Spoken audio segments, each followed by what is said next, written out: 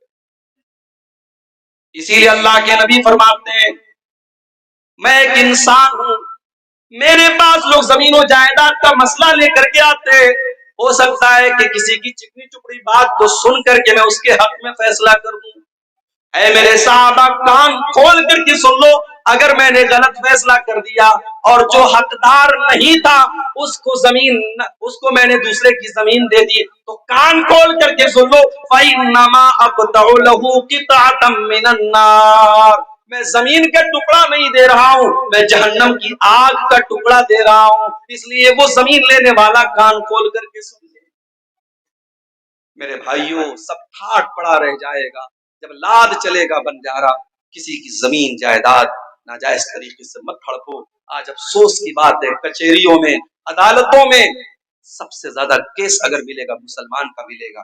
کوئی بھائی کی زمین پر قبضہ کر کے بیٹھا ہے، کوئی بہن کا حق مار کے بیٹھا ہے، کوئی بیٹی کا حق مار کے بیٹھا ہے. میرے بھائی ایسا نہ کرو، اللہ کے نبی نے لعنت.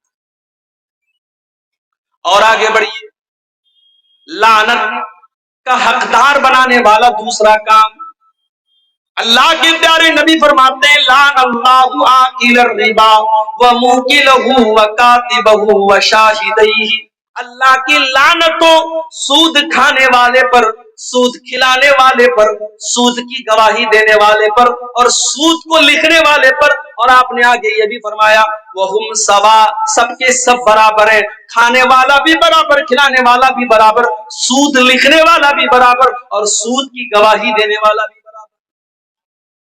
آج یہ کام بھی بڑے دھڑلے سے ہو رہا ہے. کوئی بندھن لون چل رہا ہے صاحب، عورتوں کو لون دیا جا رہا ہے، بینک والا آتا ہے مردوں کو کنارے کر کے پہلے عورتوں سے بات کرتا ہے تمہیں لون چاہیے، پہلے سے بیوی بیچاری اس کے شوہر نے سکھایا بول دینا ہاں چاہیے، 1,00,000 2,00,000 روپے کا لون بڑی آسانی سے مل جاتا ہے، ہر مہینے بیاج بھرا جا رہا ہے. میرے بھائی یہ مسئلہ آپ کو کس نے بتا دیا کہ بیاج کا صرف لینا حرام ہے؟ اللہ کے نبی فرماتے ہیں بیاج کھانے والے پر بھی اللہ کی لعنت اور بیاج کھلانے والے پر بھی. اور ایک بات اور سن لو،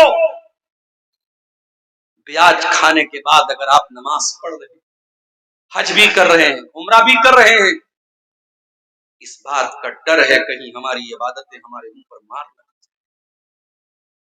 سود بیاج کھانے والے کی عبادتیں اس کے منہ پر مار نہ دی جائیں، اس لیے کہ اللہ کے نبی نے بڑے سخت الفاظ میں فرمایا ہے کہ سود اور بیاج کے 70 سے زیادہ درجے ہیں، جس میں سب سے ہلکا درجہ یہ ہے ان یزنی الرجل بامہ، انسان اپنی سگی ماں کے ساتھ. کوئی سوچ نہیں سکتا، کوئی تصور نہیں کر سکتا کہ اپنی ماں کے ساتھ زنا کرے. سود کھانے والا اپنی ماں کے ساتھ زنا کرنے سے زیادہ خطرناک ہے۔ اور قرآن تو یہاں تک کہتا ہے سود کھانے والوں کے بارے میں فَإِن لَّمْ تَفْعَلُوا فَأْذَنُوا بِحَرْبٍ مِّنَ اللَّهِ وَرَسُولِهِ، اگر تم بیاج کھانا نہیں چھوڑتے، اگر تم سود کا لین دین نہیں چھوڑتے تو اللہ سے جنگ کرنے کے لیے تیار ہو جاؤ۔ تمہارے اندر طاقت ہے، تمہارے اندر ہمت ہے تو اللہ سے لڑائی کر کے دکھا دو۔ اللہ سے کون میرے بھائیوں لڑائی کر سکتا ہے؟ اس لیے سود کا لین دین بالکل بند کرو۔ اب یہ ایک الگ مسئلہ ہے، ہم ہندوستان میں رہتے ہیں، پورا ہمارا کاروبار بینکنگ سسٹم پر ہے، بینک میں ہمارا سیونگ اکاؤنٹ کھلا ہے، ہر کوارٹر پر، ہر 4 مہینے پر ہمارے بینک میں انٹرسٹ آتا ہے۔ تو کیا مسئلہ ہے بھائی؟ کوئی مسئلہ نہیں ہے، بینک کی پاس بک کو اپڈیٹ کرو، چیک کرو میرے پاس کتنی انٹرسٹ آ رہا ہے، کتنا بیاج آ رہا ہے۔ جو سال میں بیاج آ رہا ہے اس بیاج کو آپ بینک سے نکال لو، کسی غریب کو، کسی بیمار کو، کسی ضرورت مند کو دے دو۔ اس لیے نہیں کہ ثواب ملے گا، اس لیے تاکہ وہ پیسہ استعمال ہو جائے، بینک اس کو استعمال نہ کرے، آپ بھی اس کو استعمال نہیں کریں گے، کسی ضرورت مند کو دے دیں گے، بس اپنی جان چھڑانے کے لیے۔ یہ بالکل سمپل طریقہ ہے، باقی کسی اور طریقے سے انٹرسٹ اور بیاج سے فائدہ اٹھانے کی کوشش مت کرو، یہ بہت بڑا۔ آگے بڑھتے ہیں، تیسری چیز، لعنت کا حقدار بنانے والی تیسری چیز، حضرت عبداللہ بن مسعود فرماتے ہیں لعن اللہ الواشمات والمستوشمات والمتنمسات والمتفلجات، اللہ کی لعنت ہو ایسی عورتوں کے اوپر جو ٹیٹو بنواتی ہیں، ایسی عورتوں کے اوپر جو ٹیٹو بناتی ہیں، اور ایسی عورتوں کے اوپر جو ٹیٹو بنواتی ہیں۔ ٹیٹو بنوانا حرام ہے، مرد بنوائے تب بھی حرام، عورت بنوائے تب بھی حرام۔ آج کل بڑا رواج چلا ہے، شوہر بیوی کے نام کا ٹیٹو بنوا رہا ہے، بیوی شوہر کے نام کا ٹیٹو بنوا رہی ہے۔ حرام ہے ٹیٹو بنوانا۔ اللہ کے نبی نے کہا گدنا گدوانے والے پر اور ٹیٹو بنوانے والے پر اللہ والمتنمسات، اور اپنے آئی برو کے بالوں کو نوچنے والی اور اپنے آئی برو کے بالوں کو چھوٹا کرنے والی عورتوں کے اوپر بھی اللہ کی لعنت ہو۔ ہاں، اگر کسی عورت کا آئی برو نارمل سے زیادہ ہے، جو بال عورت کو نارمل عورتوں سے زیادہ ہے، اس بال کو ریموو کیا جا سکتا ہے۔ جیسے بعض عورتوں کے چہرے پر کچھ داڑھی واڑی کے پاس بال آ جاتے، اس کو وہ ریموو کر سکتی ہے۔ اگر کسی عورت کی آئی برو بہت نارمل عورتوں سے بہت زیادہ ہے، شکل بھدی لگ رہی ہے، اس کو نارمل کیا جا سکتا ہے، مگر خوبصورتی کے نام پر، میک اپ کے نام پر اپنی آئی برو کو بالکل اس کو مٹا دینا یا چھوٹا کرنا، یہ جائز نہیں ہے، اللہ کے رسول لعنت کرتے۔ عبداللہ بن مسعود کہتے اللہ کی لعنت تو ایسی عورتوں کے اوپر جو آئی برو کے بالوں کو نوچتی ہیں، والمتفلجات، اور اللہ کی لعنت تو ایسی عورتوں کے اوپر جو اپنے بالوں کے بیچ میں گیپنگ کرواتی ہیں۔ اس زمانے میں میک اپ کا طریقہ یہ بالوں کے دانتوں کے بیچ میں گیپنگ کرواتی ہے، لیکن آج دانتوں کے بیچ میں گیپنگ تو نہیں ہوتی ہے۔ ہاں، کچھ لڑکیوں کے یا عورتوں کے دانت جو ہے تھوڑے ٹیڑھے ہوتے ہیں، باہر کی طرف نکلے ہوتے ہیں، تو اس کو ڈینٹسٹ کر کے سیدھا کروایا جا سکتا ہے، کیونکہ وہ بھدا لگتا ہے، وہ نارمل نہیں ہے۔ تو جو چیزیں نارمل نہیں ہے اس کو ٹھیک کیا جا سکتا ہے، لیکن نارمل کو بگاڑ کر کے ایب نارمل کرنا یہ صحیح ہے۔ المغیرات خلق اللہ، جو عورتیں اللہ تعالیٰ کی تخلیق کو بدلتی ہیں، اللہ تعالیٰ نے جیسا بنایا ہے اس کو بدل کر کے اپنے حساب سے بنانے لگتی ہیں، ایسی عورتوں پر اللہ کی لعنت ہو۔ یہ کس نے بیان کیا؟ عبداللہ بن مسعود، بہت بڑے صحابی عبداللہ بن مسعود۔ جب انہوں نے یہ بات بیان کی، ایک عورت تھی قبیلے بنو اسد کی، اس کا نام تھا ام یعقوب۔ اس عورت کو پتا چلا کہ عبداللہ بن مسعود ایسی ایسی باتیں کر رہے ہیں، وہ عبداللہ بن مسعود کے گھر آتی ہے اور کہتی ہے بلغنی انک لعنت کیتا بکیتا، اے عبداللہ مجھے پتا چلا ہے کہ آپ ایسی ایسی عورتوں کا نام لے کر کے لعنت کر رہے ہیں۔ حضرت عبداللہ نے فرمایا بالکل صحیح سنا ہے تم نے، میں آج بھی لعنت کرتا ہوں، اور میں لعنت کیوں نہ کروں جس کے اوپر اللہ کے رسول نے لعنت کی ہے اور جس کا ذکر اللہ نے اپنی کتاب میں قرآن میں کیا ہے۔ او میری پیاری ماں بہنوں، اب ذرا غور سے سننا، میں جو بات بیان کرنے جا رہا ہوں۔ جب اس عورت نے یہ سنا کہ حضرت عبداللہ یہ فرماتے ہیں کہ جن عورتوں کے اوپر قرآن میں لعنت کی گئی ہے میں ان عورتوں کے اوپر لعنت کیوں نہ کروں؟ تو وہ عورت کیا جواب دیتی ہے؟ وہ کہتی ہے قرأت ما بین الدفتین، اے عبداللہ میں نے پورا قرآن پڑھا ہے، سورہ فاتحہ سے لے کر کے سورہ ناس تک، الحمدللہ رب العالمین سے لے کر کے من الجنت والناس تک۔ اے عبداللہ میں نے پورا قرآن پڑھا ہے لیکن پورے قرآن میں مجھے کہیں پر ایسی عورتوں کا ذکر نہیں ملا، آپ یہ کہاں سے بیان کر رہے ہیں؟ اس سے پتہ یہ چلا کہ وہ عورت قرآن کی حافظہ تھی۔ آج بہت مشکل ہے، لڑکیاں عام طور سے حافظہ نہیں بن پاتی، اور بہت ساری لڑکیاں حافظہ بنتی ہیں مدرسے میں، تو جب شادی ہوتی ہے سسرال میں جاتی ہیں، اپنے کچن کا کام کرنے میں، بچوں کو پالنے میں مگن ہو جاتی ہے، قرآن یاد کر کے بھول جاتی ہے۔ وہ عورت قرآن کی حافظہ تھی، قرآن کی عالمہ تھی۔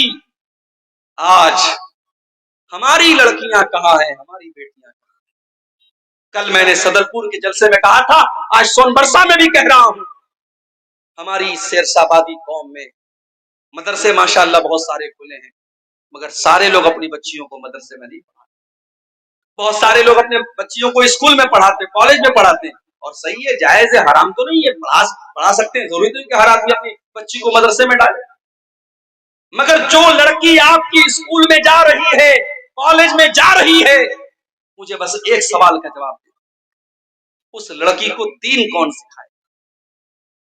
وہ لڑکی کسی حافظ جی کے پاس جا کر کے قرآن پڑھ لے گی تو اس سے دین تو نہیں سیکھے گی، دین کہاں سیکھے گی وہ؟ مجھے لوگوں نے بتایا کہ ہمارے علاقے میں عیدین کی نماز میں عورتوں کا انتظام نہیں ہوتا، عیدگاہ میں عورتوں کا انتظام نہیں ہوتا، مسجدوں میں نے دیکھا 90% مسجدوں میں جمعہ کی نماز میں عورتوں کا انتظام نہیں ہے۔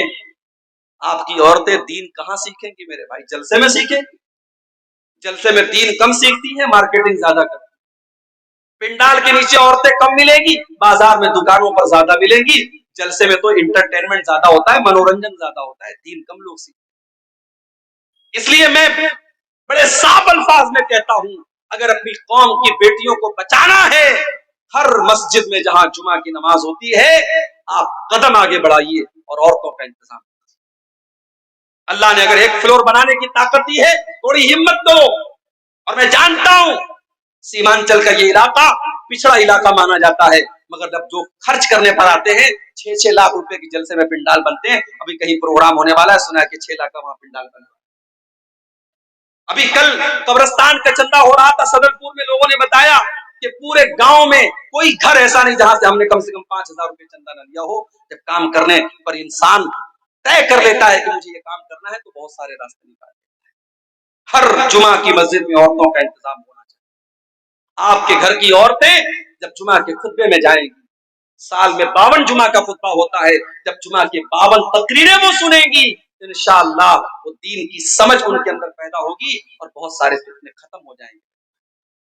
اسی طریقے سے عیدگاہ میں اور عید کی نماز میں بھی آپ عورتوں کا انتظام کیجئے، پردے کا بیچ میں انتظام کیجئے، پنڈال لگوائیے، کچھ بھی کیجئے، مگر آپ عورتوں کا انتظام کیجئے۔ اگر نہیں کرتے ہیں تو بند کر دیجئے اپنے آپ کو اہل حدیث کہنا۔ اہل حدیث صرف آمین زور سے بولنے والے کا نام نہیں ہے، اہل حدیث صرف سینے پر ہاتھ مارنے والے کا نام نہیں ہے، اہل حدیث اس کو کہتے ہیں جو قرآن و حدیث پر چلنے والا ہو۔ اگر آپ کی عورتیں عیدین کی نماز میں ان کے لیے آپ نے انتظام نہیں کیا ہے، اللہ کے آپ کو جواب دینا پڑے گا آپ نے کیوں انتظام۔ وہ عورت، اس کا نام ام یعقوب تھا، اس نے کہا عبداللہ میں نے تو پورا قرآن پڑھا ہے، پورے قرآن میں نے کہیں پر بھی ان عورتوں کا تذکرہ نہیں پایا جن عورتوں کا نام لے لے کر کے آپ لعنت کر رہے ہیں۔ حضرت عبداللہ نے فرمایا اگر تو نے ڈھنگ سے قرآن پڑھا ہوتا تو ضرور تجھے مل جاتا، کیا تو نے قرآن کے اندر یہ آیت نہیں پڑھی وَمَا آتَاكُمُ الرَّسُولُ فَخُذُوهُ وَمَا نَهَاكُمْ عَنْهُ فَانْتَهُوا، میرا نبی تم کو جو دے دے لے لو اور میرا نبی جس سے منع کر دے رک جاؤ۔ اے خاتون، میرے نبی نے ایسی عورتوں کا نام لے کر کے لعنت کی ہے، جب میرے نبی نے لعنت کی ہے تو سمجھو اللہ نے لعنت کی ہے، کیونکہ اللہ کہہ رہا ہے میرا نبی جو دے دے لے لو، میرا نبی جس سے منع کر دے رک جاؤ۔ کہتی ہے ہاں اب آپ کی بات سمجھ۔ اس کے بعد وہ عورت کہتی ہے اے عبداللہ مجھے پتا چلا ہے آپ کے گھر کی عورتیں بھی ٹیٹو بنواتی ہیں، مجھے پتا چلا ہے آپ کے گھر کی عورتیں بھی آئی برو سیٹ کرواتی ہیں۔ حضرت عبداللہ نے کہا جاؤ میرے گھر کی اگر کسی عورت کا تمہیں یہ عمل مل جائے تو آ کر کے مجھے، وہ عورت گھر میں جاتی ہے، پتہ یہ بھی چلا نبی کے دور میں تقریر کرنے والے کا اپنا عمل بھی تقریر کے مطابق ہوتا ہے۔ آج اللہ معاف فرمائے، باتیں بہت بڑی بڑی ہیں، مگر جب اندر جھانک کے دیکھو تو پتہ لگتا ہے کہ صرف باتیں ہی باتیں ہیں، عمل بڑا کمزور۔ حضرت عبداللہ نے چیلنج دے کر کہا جاؤ، اگر میری کوئی بیوی اگر یہ کام کرتے ہوئے پائی گئی، میں اپنے ساتھ اس کو نہیں رکھوں گا۔ عورت اندر سے آتی ہے، کہتی ہے معافی چاہتی ہوں، معذرت چاہتی ہوں، آپ کے گھر کے بارے میں غلط رپورٹ کی۔ کہا اگر میری کوئی بیوی ایسا کام کرتی نا تو میں اس کو اپنے نکاح میں باقی نہ رکھتا، پھر وہ عبداللہ کی بیوی نہ ہوتی، میں اپنے گھر میں ایسی عورت ہوتی۔ تو میرے بھائیوں، میری ماں اور بہنوں، یہ تیسرا کام ہے جس کے کرنے والے پر اللہ کے رسول نے لعنت کی ہے۔ جو عورتیں گدنا گدواتی ہیں، ٹیٹو بنواتی ہیں یا آئی برو سیٹ کرتی ہیں، ایسی عورتوں پر بھی اللہ کے رسول نے لعنت کی۔ اور آگے بڑھیے، نمبر 4، تصویر بنانے والے کے اوپر بھی اللہ کے رسول نے لعنت کی ہے۔ آپ نے فرمایا لعن اللہ المصور، اللہ کی لعنت و تصویر بنانے والوں کے اوپر۔ آپ نے یہ بھی فرمایا کہ قیامت کے دن سب سے دردناک عذاب تصویر بنانے والوں کو ہوگا، یضاہئون خلق اللہ، کیونکہ تصویر بنانے والے اللہ کی تخلیق کا مقابلہ کرتے ہیں۔ اب یہاں پہ سوال پیدا ہوا، عبد الغفار صاحب اگر تصویر بنانا حرام ہے، آپ خود سیلفی کیوں لیتے ہیں؟ آپ کے ساتھ نوجوان سیلفی لے رہا ہے، آپ سیلفی لینے کی اجازت کیوں دیتے ہیں؟ تو بھائی یہ مسئلہ بھی سمجھ لو کہ کیمرے کی تصویروں کے بارے میں علماء کا اختلاف ہے۔ کچھ علماء تو کہتے ہیں کہ جب تصویر کا نام آ گیا تو کیمرے کی تصویر بھی اس کے اندر شامل ہے، وہ بھی حرام ہے۔ لیکن بہت سارے علماء کا یہ کہنا ہے کہ کیمرے کی تصویر وہ تصویر نہیں ہے جس کا حدیث کے اندر ذکر کیا گیا ہے، کیونکہ حدیث میں یہ کہا گیا کہ تصویر بنانے والا اللہ کی تخلیق کا مقابلہ کرتا ہے۔ جیسے اللہ نے ہمارے ہاتھ بنائے، اللہ نے ہمارے پیر بنائے، تو پینٹنگ بنانے والا جب پینٹنگ بناتا ہے تو وہ ہاتھ بھی بناتا ہے، وہ پیر بھی بناتا ہے، وہ چہرہ بھی بناتا ہے، وہ ناک بھی بناتا ہے۔ فوٹو کھینچنے والا تو کوئی کام نہیں کرتا، وہ تو کیمرے کو کلک کرتا اور فوٹو کھینچ لیتا ہے۔ تو کیمرے کے اندر جو فوٹو آتا ہے وہ در حقیقت ایک شیڈو ہے، ایک عکس ہے، وہ تصویر نہیں ہے جس کے اوپر حدیث میں لعنت کی گئی ہے۔ بہرحال یہ علماء کی ایک بڑی جماعت کا فتویٰ ہے، اس لیے کیمرے کی تصویر کے بارے میں گنجائش ہے۔ اور ہمارے جو بھائی ہمارے ساتھ سیلفی لیتے ہیں تو ہم اس لیے اجازت دے دیتے کہ چلو بھائی، آج کے زمانے میں لوگ فلمی ہیرو کو اپنا ہیرو مانتے ہیں، کوئی کرکٹروں کو اپنا ہیرو مانتا ہے، اگر ہمارا نوجوان اپنے علماء کو اپنا ہیرو مانتا ہے اور اپنے دین کا کام کرنے والے دعات کے ساتھ وہ سیلفی لینے کو اپنے لیے شوق کی چیز سمجھتا ہے تو ہم بہت سختی نہیں کرتے ہیں، لیکن پھر بھی تصویروں کے معاملے میں ہمیں احتیاط کرنی چاہیے۔ اور اپنی بہنوں سے کہنا چاہوں گا، آپ کا تصویر لے کر کے اس تصویر کو کہیں پر بھی شیئر کرنا یہ بالکل صحیح نہیں ہے۔ ہماری بہت ساری مسلمان بہنیں وہ اپنے اسٹیٹس پر اپنی تصویر لگاتی ہیں، نیا کپڑا پہنا جلدی سے انسٹاگرام پہ فوٹو ڈال دیا، فیس بک پر فوٹو ڈال دیا۔ آپ کے اسی کٹیہار اور پورنیہ کی کئی مسلمان لڑکیوں کو میں جانتا ہوں جو بہت فیمس ہیں، انسٹاگرام پر بہت فیمس ہیں، فیس بک کے اوپر بہت فیمس ہیں۔ وہ اس کے پہلے جب ٹک ٹاک چلتا تھا ان کے ویڈیوز بڑے وائرل ہوتے تھے، مسلمان لڑکیاں ہیں اور چھوٹے چھوٹے کلپ بنا کر کے وہ شیئر کرتی ہیں۔ جائز نہیں ہے میری بہنوں، آپ کا اپنے جسم کو اور اپنے چہرے کو کسی غیر کے سامنے دکھانا یہ جائز نہیں ہے۔ اور سوشل میڈیا تو پبلک پلیٹ فارم ہے، کوئی بھی دیکھ سکتا ہے، وہاں پر تو اس طریقے کی چیزیں ڈالنا بالکل بھی جائز نہیں ہے۔ تو تصویر کے معاملے میں بھی ہم بہت احتیاط کریں۔ 4 چیزیں ہو گئی۔ نمبر 5، اللہ کے نبی کے صحابہ کی کو برا بھلا کہنے والے کے اوپر بھی اللہ کی لعنت ہوتی ہے۔ اللہ کے پیارے نبی فرماتے من سب اصحابی، جو میرے صحابہ کو برا بھلا کہتا ہے، جو میرے صحابہ کو گالی دیتا ہے، فعلیہ لعنت اللہ والملائکۃ والناس اجمعین، اس کے اوپر اللہ کی لعنت ہو، اس کے اوپر انسانوں کی لعنت ہو، اس کے اوپر فرشتوں کی لعنت ہو۔ صحابہ کو برا بھلا کہنے والا ملعون ہے، اس کے اوپر لعنت ہو، یہ نبی کے الفاظ۔ میرے پیارے ساتھیوں، قیامت تک کوئی جتنا بھی نیک اور متقی بن جائے، کوئی ایک صحابی کے پاؤں کی دھول کے برابر بھی نہیں ہو سکتا، کیونکہ صحابہ وہ لوگ ہیں جنہوں نے اللہ کے نبی کا دیدار کیا ہے، جنہوں نے اللہ کے نبی سے ملاقات کی ہے۔ ہم صحابہ کے برابر نہیں ہو سکتے، ہم صحابہ کے جیسے نہیں ہو سکتے۔ اور آگے بڑھو، اللہ کی لعنت کا حقدار بنانے والا ایک اور کام ہے رشوت لینا اور دینا۔ اللہ کے نبی فرماتے ہیں لعن اللہ الراشی والمرتشی، رشوت لینے والے پر بھی اللہ کی لعنت اور رشوت دینے والے پر بھی اللہ کی لعنت۔ شیخ صاحب، بغیر رشوت دیے بجلی کا میٹر نہیں لگتا، بغیر رشوت لیے کسی زمین کا کاغذ پاس نہیں ہوتا، بغیر رشوت لیے زمین کی رجسٹری نہیں ہوتی۔ ٹھیک ہے، جہاں مجبوری ہے اور وہ کام ایسا ہے کہ آپ اگر رشوت نہیں دیں گے کام نہیں ہوگا، وہ الگ میٹر ہے۔ لیکن اپنے فائدے کے لیے رشوت دینا اور اپنی آسانی کے لیے رشوت دینا، وہ کام بغیر رشوت دیے ہو سکتا تھا، پھر بھی رشوت دے کے اپنا کام جلدی سے کرا لینا یہ غلط۔ مدرسوں میں نوکریاں ہو رہی ہیں، وہاں پر بھی رشوتیں چل رہی ہیں، اور ایک انسان حقدار ہے، اس کے پاس ڈگری ہے، علم ہے، سب کچھ ہے، 5 لاکھ روپیہ مدرسے کی کمیٹی کو نہیں دے گا، مدرسے والے اس کو نہیں رکھیں، اور اس نے اگر نہیں دیا مدرسے والے ایسے انسان کو رکھیں گے جو 5 لاکھ روپیہ دے دے، چاہے وہ انگوٹھا چھاپ ہی کیوں نہ ہو، فرضی ڈگری لے کے آیا ہو، تب بھی اس کو رکھیں۔ علماء نے یہ بھی لکھا ہے جہاں یہ حالات پیدا ہو جائیں اور آپ کو پتا ہو اگر ہم نے یہاں رشوت نہیں دی، ہم نے پیسہ نہیں دیا، تو یہاں ایک حقدار کا حق مارا جائے گا اور ایک نالائق آدمی اس عہدے پر اور اس چیز پر قابض ہو جائے گا۔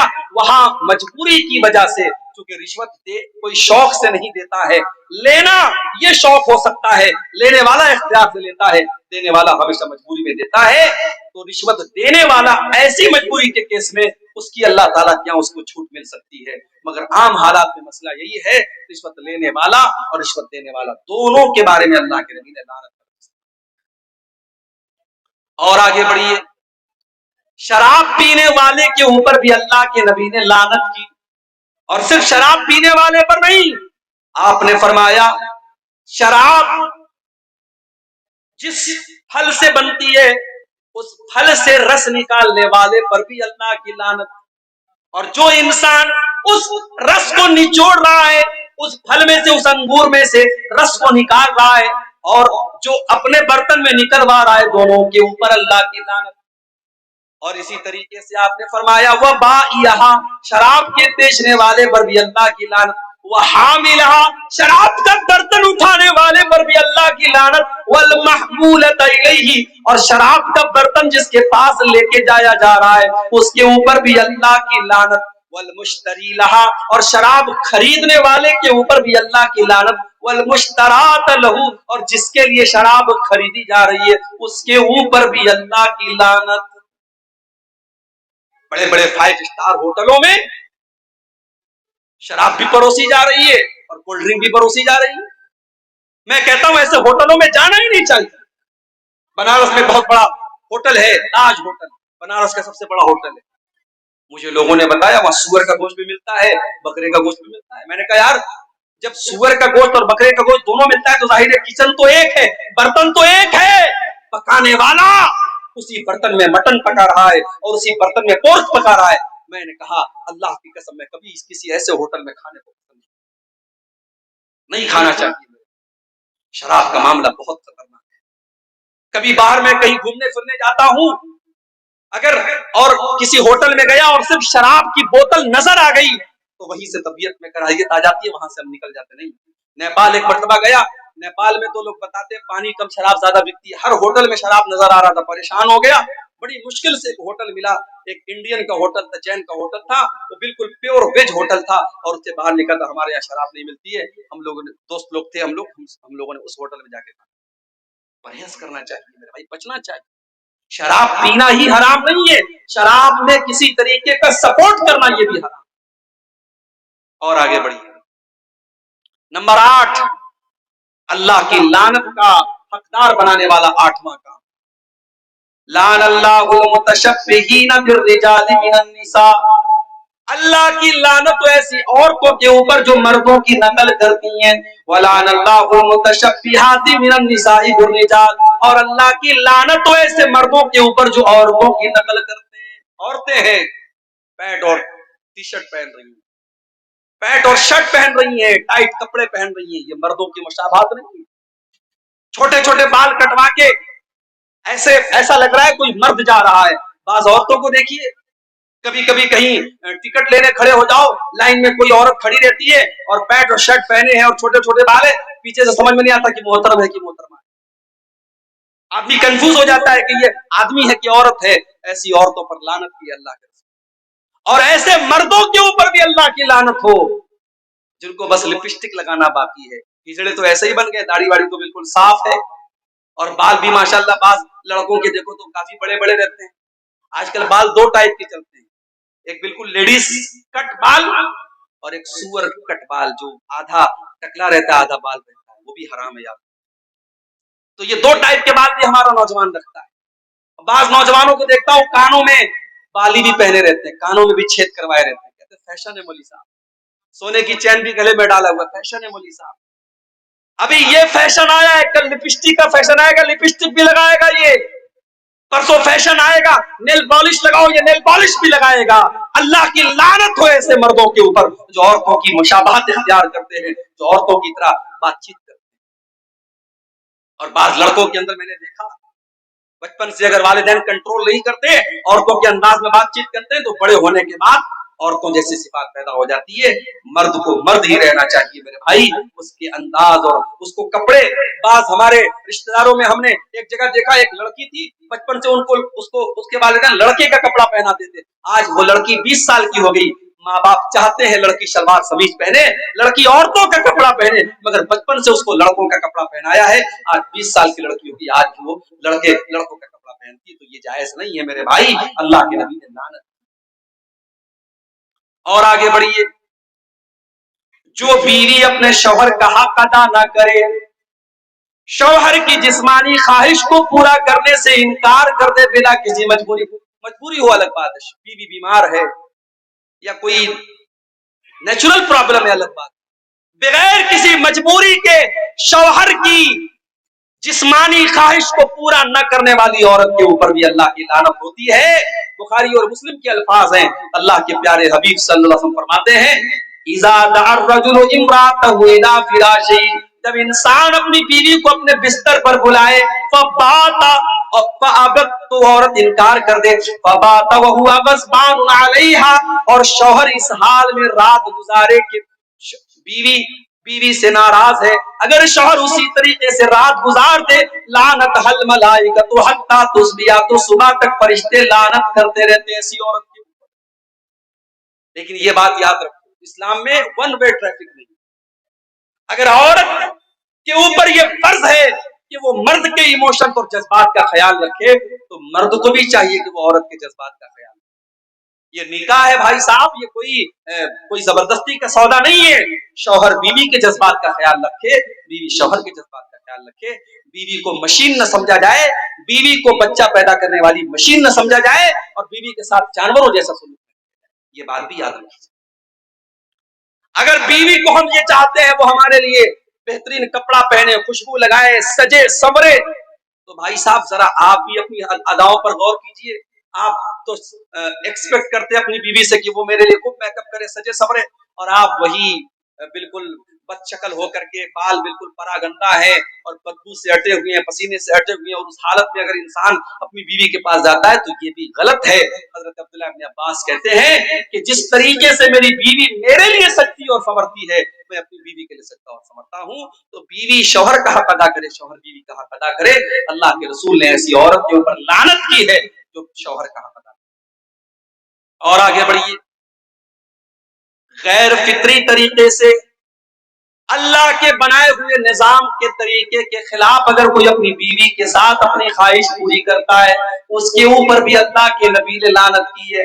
ملعون من اتى امرأته في دبرها، اللہ کے نبی فرماتے ہیں جو انسان اپنی بیوی کے ساتھ غلط طریقے سے، غیر فطری طریقے سے، جو نیچرل طریقہ ہے، جو اللہ تعالیٰ نے نظام بنایا ہے مرد و عورت کے درمیان ملاقات کا، اس نظام کے خلاف اگر جاتا ہے، غلط طریقے سے گندے ویڈیوز کو دیکھنے کے بعد اس طریقے سے اپنی بیوی کے ساتھ وہ کام کرنے کی کوشش کرتا ہے، ایسے شوہر کے اوپر اللہ کے نبی نے لعنت فرمائی، ملعون من اتى امرأته في دبرها، جو عورت کے ساتھ غیر فطری طریقے سے صحبت کرتا ہے، اس انسان کے اوپر بھی اللہ کی لعنت۔ بہت کھول کھول کر کے الفاظ بیان کرنے کی ضرورت نہیں ہے، آپ ہوشیار سمجھدار ہیں، سمجھ لیجئے آج چونکہ ہمارے نوجوانوں میں ایک کریز ہے انٹرنیٹ پر گندے ویڈیوز دیکھنے کا، اس کی وجہ سے بہت سارے لوگ ناجائز اور غلط اور حرام جو طریقے ہیں میاں بیوی سے ملاقات کے وہ اپناتے ہیں۔ یاد رکھو میرے بھائی، یہ حرام اور ناجائز ہے اور اللہ کی لعنت کو کا حقدار بنانے والا۔ اور آگے بڑھیے، نمبر 11، اللہ کی لعنت کا حقدار بنانے والا 11واں کام، کسی قبر کے اوپر سجدہ کرنا یا کسی قبر کے اوپر مسجد بنا لینا۔ کلیا چک میں ایک مسجد ہے، اہل حدیث کی مسجد ہے، وہاں باقاعدہ مسجد کے اندر قبر ہے، قبر مسجد کے اندر ہے، اور نماز ہو رہی تھی، میں گیا، مجھ سے امام صاحب نے دھیرے سے کہا مولوی صاحب یہاں قبر ہے، آپ تھوڑا سا تقریر میں بول دیجئے گا، بہت سارے علماء یہاں بول کے گئے لیکن اسلامی۔ میں گیا، میں نے کھلے عام تقریر میں کہا یہ حرام ہے اور آپ کی نماز خطرے میں پڑ رہی ہے، آپ کی نماز قبول نہیں ہوگی اگر آپ مسجد کے اندر سے اس قبر کو نہیں نکالیں گے۔ بہرحال اللہ تعالیٰ نے توفیق دی ان لوگوں کو، بعد میں جب میں گیا تو لوگوں نے بتایا کہ اس قبر کو وہاں سے نکال کے انہوں نے مسجد کے کیمپس سے باہر، ضرورت پڑنے پر قبر کو ٹرانسفر کیا جا سکتا ہے۔ اگر مان لیجئے تو کسی ایسی جگہ قبر ہے کہ وہاں قبر ہونا مناسب نہیں، تو قبر کے اندر جو مردے کی ہڈیاں وغیرہ ہیں ان کو احترام کے ساتھ کسی کپڑے میں رکھ کر کے دوسرے قبرستان میں دفن کی جا سکتی ہے ضرورت پڑنے۔ تو قبرستان کے اوپر مسجد نہیں بن سکتی اور مسجد میں قبر نہیں بن سکتی۔ اللہ کے نبی نے لعنت کی ہے، لعن اللہ الیہود والنصارى اتخذوا قبور انبیائہم مساجد، اللہ کی لعنت و یہود و نصارہ کے اوپر، انہوں نے اپنے نبیوں کی قبروں کو مسجد بنا لیا، وہ اپنے نبیوں کی قبروں پر سجدہ کرنے لگے، انہوں نے اپنے نبیوں کی قبروں کے اوپر سجدہ کرنا شروع کر دیا۔ اللہ کے نبی نے دعا بھی کی تھی، اللہم لا تجعل قبری وثنا یعبد، اے اللہ تو میری قبر کو بت نہ بننے دینا، اے اللہ میری قبر کو تو بت نہ بنا دینا جس کی عبادت کی جائے، جس پر سجدہ کیا جائے، جس کی پوجا پاٹ کی جائے، اے اللہ تو میری قبر پر یہ سب کام نہ ہونے دینا۔ اور آج اللہ کا شکر ہے دنیا کی بہت ساری طاقتیں لگی ہوئی ہیں، اللہ حفاظت کرے سعودی عرب کی حکومت۔ آج اگر یہ حکومت نہ ہوتی تو شاید جو منظر ہم اجمیر میں دیکھتے ہیں، جو منظر ہم ہندوستان میں بزرگوں کی قبروں پر دیکھتے ہیں، شاید اس سے کہیں زیادہ خطرناک منظر مدینے کا ہوتا اور نبی کی قبر پہ سجدے ہو رہے ہوتے۔ وہاں 24 گھنٹے پولیس کے لوگ کھڑے ہیں، سیکورٹی کے لوگ کھڑے ہیں، اور اگر کوئی کسی بھی طریقے کا شرکیہ کام کرنے کی کوشش کرتا ہے سیکورٹی کے لوگ فوراً اس کو وہاں سے بھگا دیتے ہیں، نکال دیتے ہیں۔ تو میرے بھائیوں، قبر کے اوپر مسجد بنانا یا قبر کے اوپر سجدہ کرنا یہ بھی اللہ کی لعنت کا حقدار بنانے والا۔ نمبر 12، حضرت لوط علیہ السلام کی قوم جو کام کرتی تھی، مرد کا مرد کے ساتھ، لڑکے کا لڑکے کے ساتھ تعلق قائم کرنا، حرام کام کرنا، بدکاری کا کام کرنا، ہومو سیکسولیٹی، یا آج کی زبان میں جس کو ہم کہہ سکتے ہیں ہم جنسی، یا ہندی میں کہہ سکتے ہیں سم لینگکتا، جس کو آج دنیا کی عدالتوں نے اس کو صحیح قرار دے دیا ہے لیکن اللہ کے نبی نے لعنت قرار دی ہے۔ مسند احمد کی روایت ہے، آپ نے فرمایا لعن اللہ من عمل قوم لوط، لعن اللہ من عمل قوم لوط، لعن اللہ من عمل قوم لوط، اللہ کی لعنت اس انسان کے اوپر جو حضرت لوط علیہ السلام کی قوم والا عمل کرتا ہے۔ دنیا میں سب سے پہلے یہ کام اگر کسی نے کیا تھا لوط علیہ السلام کی قوم نے کیا تھا، اور جب حضرت لوط نے ان کو سمجھایا تھا تو یہ کہا تھا کہ تم اس گناہ کی شروعات کر رہے ہو، آج تک دنیا میں یہ گناہ کسی نے نہیں کیا جو گناہ تم کر رہے ہو، اللہ نے تمہارے لیے عورتوں کو بنایا ہے، تمہارے لیے اللہ نے جائز طریقہ بنایا ہے، تم ناجائز طریقہ اپنا رہے ہو۔ تو قوم کے لوگوں نے مذاق اڑایا تھا اور کہا تھا یہ تو بڑے پاک صاف لوگ ہیں، یہ تو اپنے آپ کو بڑے صاف ستھرے سمجھتے ہیں، اور اللہ کا جب عذاب آیا میرے بھائی، پتھروں کی بارش ہوتی ہے، اس قوم کے اوپر پتھروں کی بارش ہوتی ہے اور پوری قوم کو اللہ تعالیٰ الٹ دیتا